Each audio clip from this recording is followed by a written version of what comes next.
Good afternoon. Thank you for being here. I'm Dr. Allison Arwady, Commissioner at the Chicago Department of Public Health. We're here to give a COVID-19 update for Chicago. I'm joined by Dr. Ali Khan, a friend and colleague and the Executive Medical Director at Oak Street Health in Chicago. So first, we will run through some data slides, starting with a travel order update.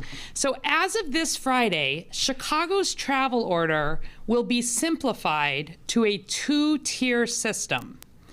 Every state but Hawaii is currently in the orange tier. And you're in the orange tier as a state if you're having more than 15 daily cases per 100,000 population. No change to that. We have, though, eliminated the red tier. And so what this means that except for the state of Hawaii, which is the only state in the US that arguably is in excellent control of COVID, every other state, we are advising avoiding travel. But if people travel, upon return to Chicago or arrival in Chicago, they either have the choice of a 10-day quarantine or of getting a pre-arrival negative test within 72 hours. And then for those 10 days in Chicago, obviously strict masking, social distancing, avoiding unnecessary gatherings. We've made this change to come more in line with updated CDC guidance related to travel, and also in recognition that increasingly testing is available in more settings. You'll now find testing regularly available at airports, through home testing, through more and more opportunities. We expect that to expand. However, I want to note the top line still is please avoid travel if possible. There's some more detail here, again, on the orange versus the yellow. Yellow, again, would be where we have 0 to 15 average daily cases per 100,000. Even there, avoiding non-essential travel. There is no quarantine or pre-arrival test required for level yellow. You still obviously would maintain the strict masking and social distancing. All right, next update. Where are we in Chicago related to COVID cases? So as always, I refer you to chicago.gov/coronavirus for the latest on everything in COVID-19 in Chicago. Up at the top, latest data, you'll see our dashboard, and you can see that we are seeing a slight increase in cases following the end of year holidays. However, some of this is because we saw a significant drop in testing over the holidays as well. First over Christmas and then again over New Year's. So as you can see, in November, we saw a dip and then a little bit of an increase again after Thanksgiving. We've seen something very similar here following the holidays. Nothing that is significantly concerning, and we are anticipating that this number will likely flatten, hopefully, over the next week. We are currently averaging just over 1,000 new cases in Chicago residents per day, well down from the 2,400 new cases per day that we were averaging in November, but well above the 400 new cases per day, which is where we'd like to be and where we were over the summer. If we look at test positivity, again, reminder, this is the number of positive tests divided by all the tests that are done. Our goal here as a city, ideally, would be under 5% positivity. That's that dashed line on the chart. And you can see similarly here, we saw a dip with some lower testing over the holidays. That's come up.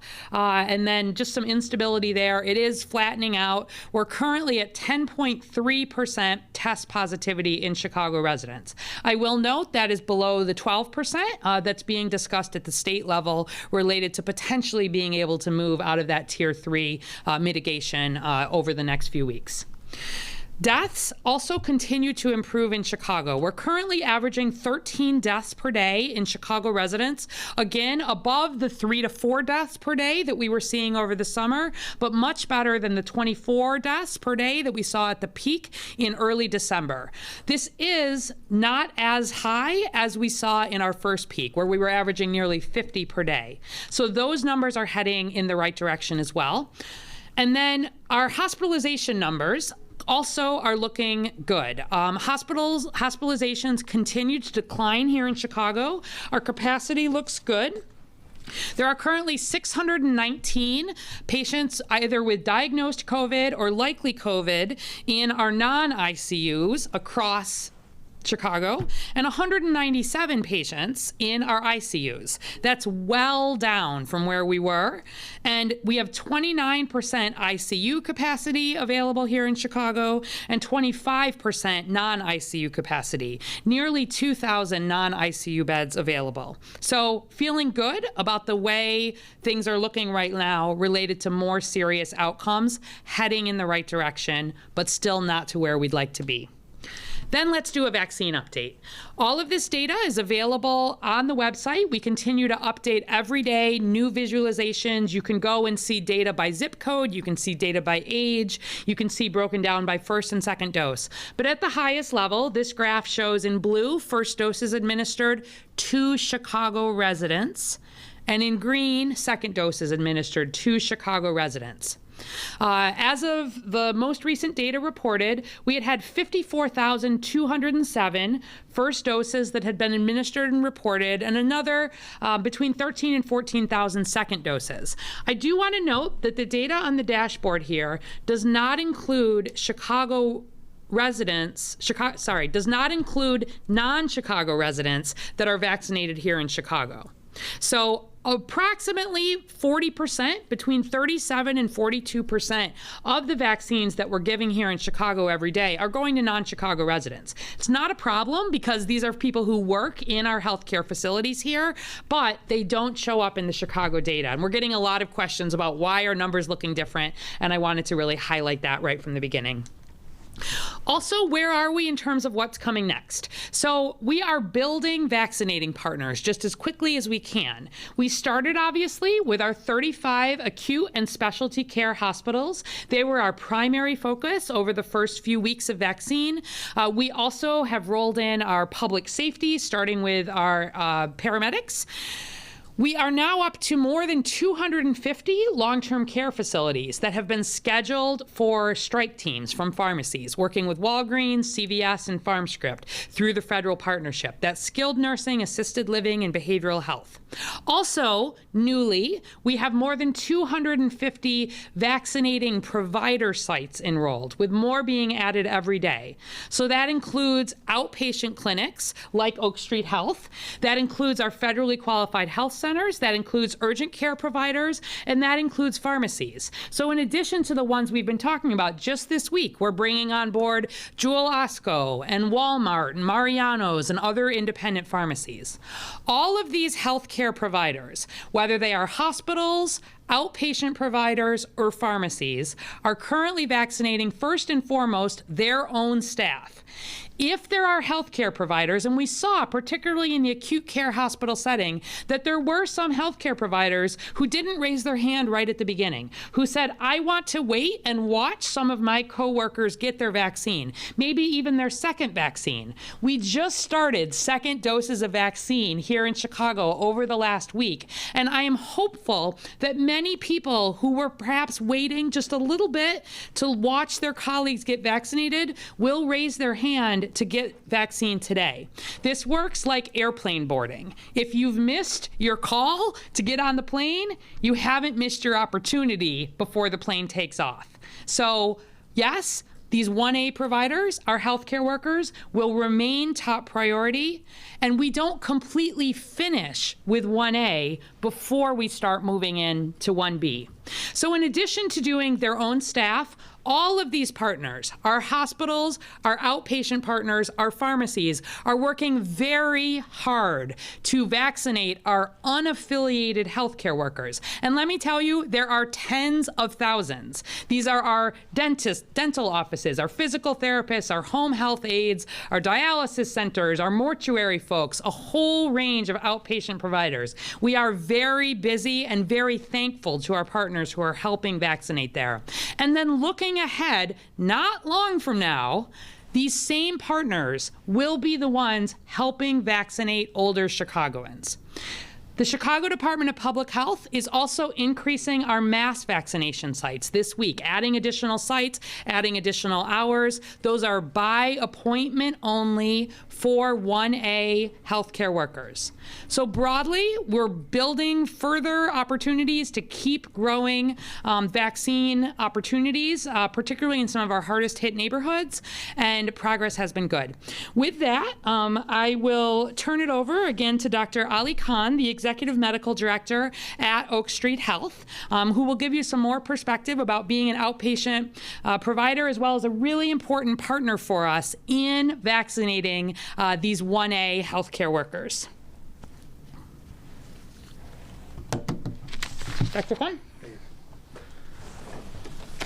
Thank you, Madam Commissioner, and to the entire CDPH team. It's been a privilege to work alongside all of you in this work, because I can just tell you, just as a moment of introduction, my name is Dr. Ali Khan. I'm a primary care physician and executive medical director at Oak Street Health, a network of primary care clinics for low-income seniors all across Chicagoland, where we serve 21 different communities, including 10 here in the city of Chicago. I practice in East Garfield Park, most of our clinics in Belmont Cragen, in Englewood, in Ashburn, across the city. We are working with our patients and with other community providers in some of the hardest hit neighborhoods from a COVID-19 perspective across Chicago. When the ask came from CDPH, can you help vaccinate your partners, your peers, we stepped up immediately because we felt this was a core meeting of our responsibility to help all of Chicago and all of the healthcare workers that are out there. What I can tell you from just even 2 days of doing this work is that we are nowhere close to being done with vaccinating 1A. In just 48 hours, we had over 2,600 healthcare workers across Chicago sign up to be vaccinated by us and 5 sites across Chicagoland. Within 3 hours, all 1,800 slots for vaccinations filled up. And we saw dozens of people yesterday, 300 in total. As one of the vaccinators, I can tell you, these are dentists, these are home health workers, these are therapists, these are nurses. The silent majority of people who are not affiliated with healthcare systems, who are not affiliated with the big medical centers, and who have been worrying alone, desperate to try to figure out how to get access to this vaccine. I learned later that this was all just disseminated through social media. We hadn't even gotten to the lists that CDPH and the Cook County Department of Public Health had put together of people that they've prioritized to get access to this vaccine. This is the work in front of us, and we feel that if we are going to get towards maximal impact, we have to really move both fast and slow. We have a lot of work to do with vaccine hesitancy. We know the data around how many people are asking to wait and see, or who have historical distrust around thinking about whether a vaccine makes sense for them or not. We have to work with them in a manner that takes our time and uses trust as a tool to overcome that barrier. But at the same time, there are tens, if not hundreds of thousands of people still in Chicagoland who are our frontline workers who have yet to be vaccinated. And we have a lot of work to do for them. At Oak Street, we're here for that work. And I'm just super grateful for the opportunity to serve in this way. And we're hopeful that all of our colleagues in healthcare will do the same. Thank you. Thank you so much. And it really is, I think, a testament to how Chicago has pulled together to see partners like Oak Street Health raise their hand. These are not healthcare providers that they had a prior affiliation with, but we are working as fast as we can to make sure our people here in Chicago who every day are potentially being exposed to COVID and keeping our healthcare system, making sure that they get their appointments booked for getting this COVID vaccine. So thank you again to you and to all of your colleagues at Oak Street Health and to the many other clinical providers that have stepped up in this massive effort. We have seen more than 8.9 million people now get their first dose of COVID vaccine across the United States. It's been going well. We have not seen unexpected results related to safety. And every day, this is getting more and more and more. We're part of this here in Chicago. I'm confident with the way our vaccine rollout has gone to date. And I'm excited by the possibility of being able to expand soon once we're able to make sure this, as you say, sort of silent majority of outpatient healthcare workers has had the opportunity to make their appointments. And with that, I'm happy to take your questions. Okay, I'm Dana Rebick with WGN. One of my questions was, we had heard over the last several days or weeks, a week across the country, that in some areas that some doses have been at risk of spoiling. Has that happened at all in Chicago? Yeah, absolutely not. And I appreciate that question, because I do think, this is such a complicated vaccine rollout and there's a lot of different information. So let me address sort of two pieces of this. I think where people get this concern about spoilage or wastage is because we've talked a lot about the logistics of this vaccine. And as Dr. Khan and his team could tell you, particularly that Pfizer vaccine, that's the ultra cold, you take it out of the ultra cold, it's got 5 doses in that vial. You do need to use it within 6 hours of taking it out. So we are working hard to make sure that we're not wasting sort of at the 5-dose level, and we're not.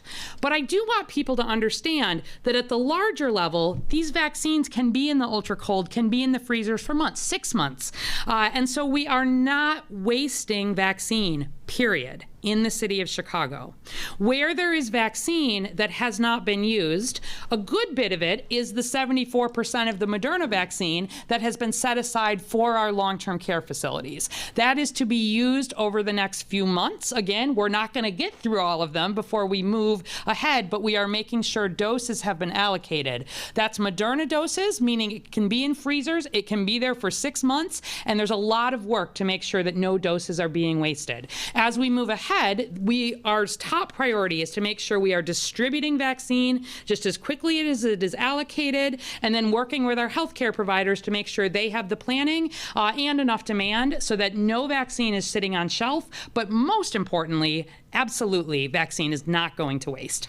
And what's your reaction to Health and Human Services Secretary Alex Azar saying recently that he feels states have been too narrowly focused on holding back vaccine for a second dose for healthcare workers and nursing home residents who have received the first? He's saying now, just go ahead and keep administering vaccines to new people. The production has ramped up, so they're confident there's enough supply for the second doses for everyone. What are your thoughts on that? Absolutely. So let me tell you, every day right now, we're getting different information from the federal government, and it is looking promising, but I want to see actual doses allocated to the city of Chicago. I think where this is coming from is we're hearing that the incoming Biden administration has signaled that they are likely to push additional doses of vaccine to states and localities because they are feeling confident that they'll be able to ramp up that second dose. I think now perhaps the Trump administration is echoing that and saying, okay, maybe we'll start that a little bit earlier. I do think that it's been heard that we would like to have more vaccine available here quickly. We, as you saw, are really building the mechanism to have vaccinating partners.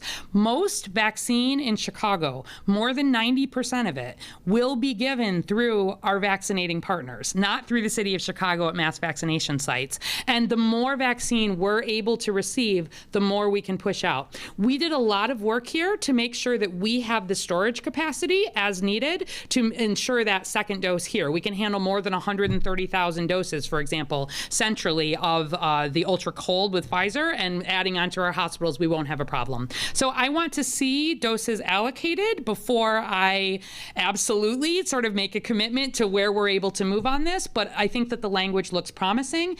We will make sure that we are having that second dose available. I feel really strongly about that, unless FDA or CDC guidance were to change. But I think more flexibility and more ability for us to push vaccine out faster is good news for Chicago and good news for the country. Okay, this question is from Becky Vivea, and she's with WBEZ. She's asking, how many people total, in an estimate, have been vaccinated at the city's mass vaccination site at Malcolm X And if you have a number of roughly how many per day? Sure. I'm not sure I have that exact number right in front of me, but we're working on getting all of this up online. We have 2 points of dispensing at the city level that are operating now. We have this public safety closed pod that has started with First Chicago Fire Department paramedics, and now we're doing the private EMS, emergency medical service providers, and then we'll be moving on to the emergency medical technicians within fire and continue from there. They are doing, it's a closed pod, a few hundred a day. Malcolm X, we started at a few hundred per day. We're ramping that up sort of every day. Actually, I have this in my notebook, so let me just quickly check it here. We are anticipating, I believe this week, I believe 3,300 appointments across all of the pods that are opening, with increasing to 4,875 by next week. That's what the planning team has told me. Of course, there's many pieces within that, but we are ramping up very quickly here. And again, that's only a piece of what we're doing. We are planning some further events related to the pods even later this week to talk some more about it. But let me just reiterate, those are by appointment only for 1A healthcare workers only. So I don't want people hearing that and thinking that they can show up at the pods. But yes, we're building that capacity just as quickly as we're building our capacity for vaccinating providers.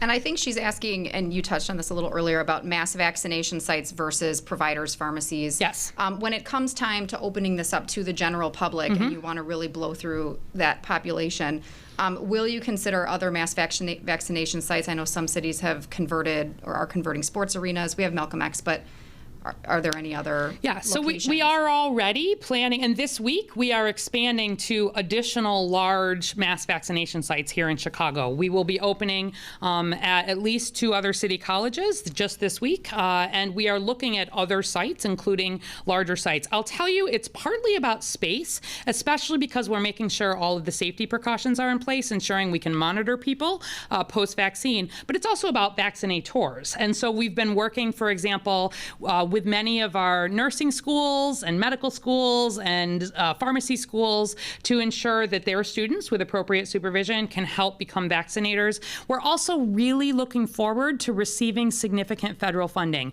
We still have not received it. It's been at the high level. It's been announced that there will be vaccine money that is very much needed to be able to staff up pods and help make sure that we can do strike teams. We haven't received it yet, but as that money comes in over the next few weeks, we expect to be able to grow even further. Okay, Craig Delamore with WBBM is asking, and I'll kind of tie in because Becky had a question I think that relates to his. How concerned are you about the numbers of people in the city and around the country still staging crowded, often maskless celebrations and gatherings? And Becky had asked too your comments, given that on this new, more contagious strain of COVID, and could that cause another spike in Chicago, do you think? Yeah, thank you. So, yes, I didn't talk about this today because there's so much news. But certainly at this stage in Chicago, masks and social distancing have increased and not decreased in terms of their importance. I've gotten my first dose of vaccine. I expect to get my second dose next week. I'm not backing off at all in terms of these other mitigation strategies, because with the amount of COVID that we are still seeing in Chicago, and we're at a low percentage of Chicago that has been vaccinated, we're still learning about the possibility for asymptomatic COVID. There's a lot that's still in play. Bottom line is the way you can protect Chicago, first, get educated so that you feel confident in taking the COVID vaccine when it is your turn. But second, do not let up on these things that have gotten us this far.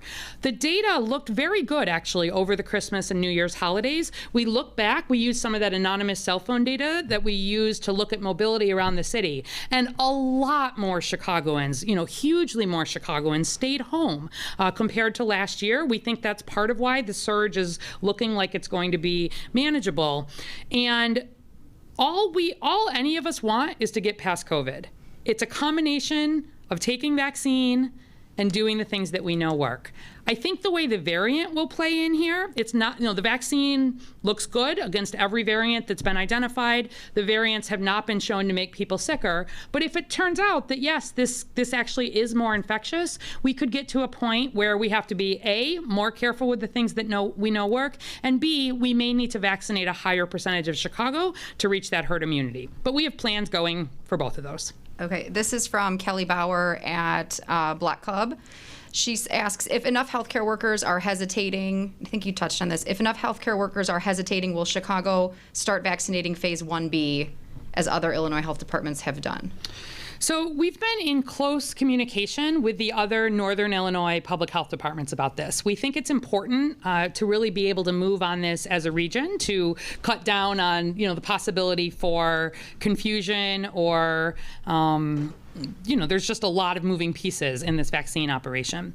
So as our top line goals, number one, we want to get as much vaccine as we can. Number two, we want to push that vaccine out just as quickly as we can, distribute it to our providers. And then number three, we do want to make sure that the demand is there so that that vaccine can be used. So this week has been a lot about making sure those outpatient 1A providers can get access. But looking ahead here, if we get to a point where we're hearing from providers that there are vaccines that might not be used, we would probably be encouraging them to start using vaccine in their highest risk patients, the oldest patients with the most underlying conditions. But that cannot supplant the ongoing work of getting this 1A group done. So you'll be hearing more about this. Again, we'd like to see some of this federal conversation really settle out, understand what our vaccinating numbers look like. And I do just want to highlight that on the essential worker side, we don't anticipate being able to move ahead there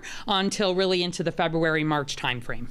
And then this is from Channel 7, Kate Kagwirin. I'm not sure if I'm pronouncing that correctly.